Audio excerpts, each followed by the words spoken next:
Hello everybody, this is Dr. Christopher White, and in this presentation we're going to be thinking about water and its effect on the surface of the Earth, and also the four spheres of the Earth. So this is going to correspond to section 1.7 of your textbook, so let's get going. So as we can see here, we are going to start by thinking about where we find water on the Earth, how it moves, and what effect that might have on its surroundings. Now, we know that, of course, water moves across the surface of the Earth in the form of the hydrological cycle.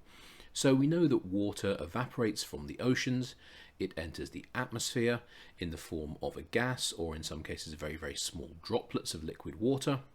This gas or droplets of liquid water are transported on the wind, and eventually the droplets will coalesce to form droplets which become so large that they will fall from the sky under gravity in the form of precipitation, and that can be in the form of rain, or snow, or sleet, or hail. Now obviously, once this water reaches the ground, there's a few things that can happen to it. Obviously, if it's something like snow, it can get incorporated into glaciers in the form of solid ice. If it's in its liquid form, it will obviously flow downhill under gravity until it returns to the oceans. The water can also percolate down into the crust, and it can move through the crust via aquifers, and once again eventually it will exit into the ocean. So that's the hydrological cycle. So it's a relatively straightforward process, and there's a good chance you remember it from high school geography. Now, in terms of the source of the water that's moving across the surface of the Earth, we obviously know it comes from clouds and precipitation. Now, the vast majority of precipitation is associated with areas of elevated terrain, and that's simply because as the water-rich air approaches the high ground, it naturally has to start going up to get over the top of it.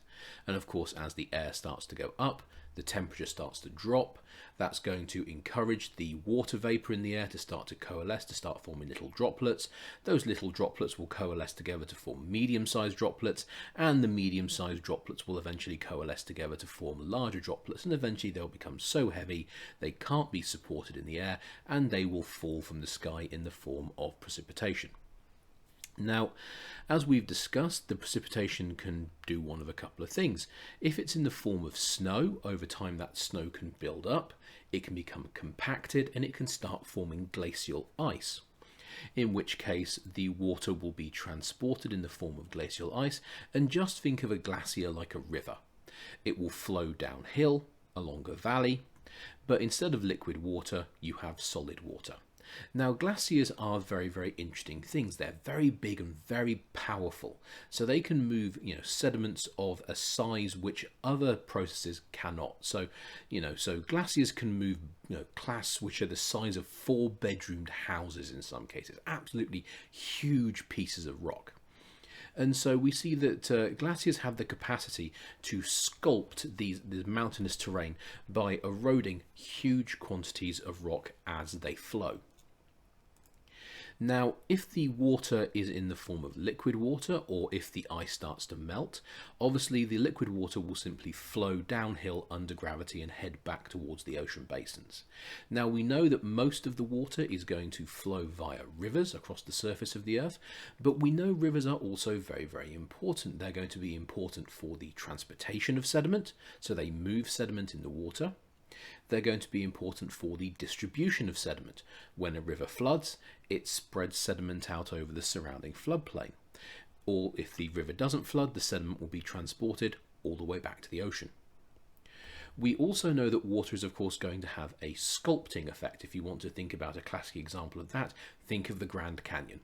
The Grand Canyon is the result of the Colorado River cutting down, creating the big deep valley which we see on the surface of the Earth now. So water is very, very useful when it comes to sediment transport, sediment distribution, and also sculpting the surface of the Earth. Now, once our water hits the ocean is going to act essentially like a solid block of water. So our river water, which is moving, is going to travel downhill under gravity, and then all of a sudden it's going to run headfirst into this immovable block of water, which we call the ocean. And that means our river water is going to decelerate very, very quickly, and it means that a lot of the sediment that's being transported gets dumped here on the coast. And then that sediment will get redistributed by waves and tides. Sometimes it gets moved along the coast, and sometimes it gets pulled out into deeper water. Obviously, because the oceans, with the exception of the upper layer of the ocean, the deeper ocean water is very, very still, so not much really happens down there. That means the sediment will slowly settle out onto the seafloor, and it will form layers of sedimentary rock which will build up over time. Or should I say layers of sediments which can be turned into sedimentary rock. Now, sometimes some of the fresh water, as it's moving across the surface of the Earth, will get caught in a topographic low, and that will lead to the formation of a lake. Once again, just like the deeper ocean, lakes are relatively stable bodies of water. The water doesn't move around very much, it's very, very still, and so this will lead to the formation of very, very distinct sediments within this lake environment of deposition. Now, the other method by which water can move through the Earth is actually through the rocks, and this is in the form of groundwater. So a lot of rocks are permeable, so there will be cracks in them, there'll be joints in them, there may even be little voids in them, and the water can begin to seep into the ground, and it will sink down, and then it will flow laterally through the rocks, using typically porous layers of rock which we refer to as aquifers. And a few things can happen to this groundwater. Sometimes it will actually, the layer of rock, the aquifer, will actually outcrop on the surface of the Earth, let's say here, and you would get the water exiting onto the surface of the Earth in the form of a spring. Sometimes some of the groundwater will actually go into a lake, so the water will come from the ground into the bottom of the lake and it will help to fill the lake up. And some of the groundwater will simply move laterally underground until it returns to the oceans. So, as I've already discussed, we can never forget groundwater. So groundwater is actually very, very important. All this water in the crust has very serious implications for things like hydrothermal processes, metamorphic processes, and igneous processes. It's also very, very important during the process of lithification, taking a sediment and turning it into a solid rock. So we can't really understate the importance of water to geology. Now, in terms of the Earth's four spheres, they are the lithosphere, the hydrosphere, the atmosphere, and the biosphere.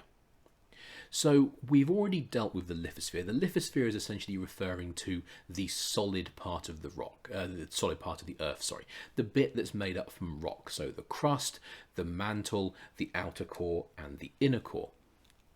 So we're not really going to spend much time on that. Now, in terms of the hydrosphere, that's referring to the presence of water in either its liquid or its solid state. So the hydrosphere deals with areas like lakes, oceans, rivers, but it also deals with glaciers, and it also deals with droplets of liquid water which are being suspended in the atmosphere in the form of clouds. They're also considered to be part of the hydrosphere.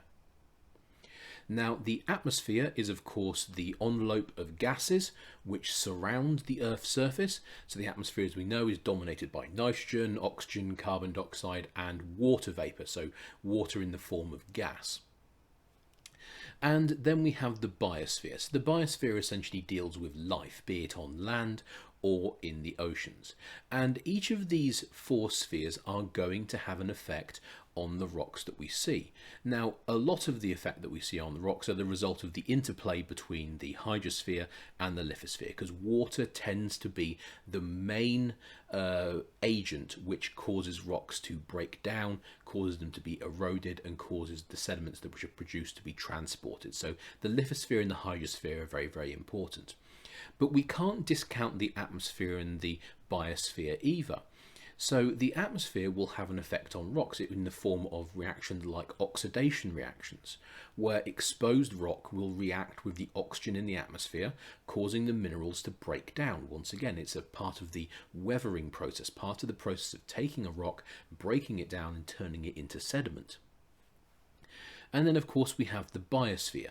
The biosphere has a very serious effect on the Earth. Once again, the action of animals on the surface of the Earth will affect the rocks, and the sediments which are present and are forming. Of course, the classic example of that, of the effect of the biosphere, is of course human beings. We have a very substantial effect on the surface of the Earth. Human beings, if we really put our mind to it, can do pretty extraordinary things. We can level mountains if we want to. And so the effect of the biosphere can also not be understated on the processes which are occurring on the surface of the Earth. So please bear that in mind. So once again, make sure you read section 1.7, take some time, digest it, make sure you understand what it's talking about. If you have any questions, please email me or contact me during my office hours. All right, everybody, thank you very much for your time. Have a good day.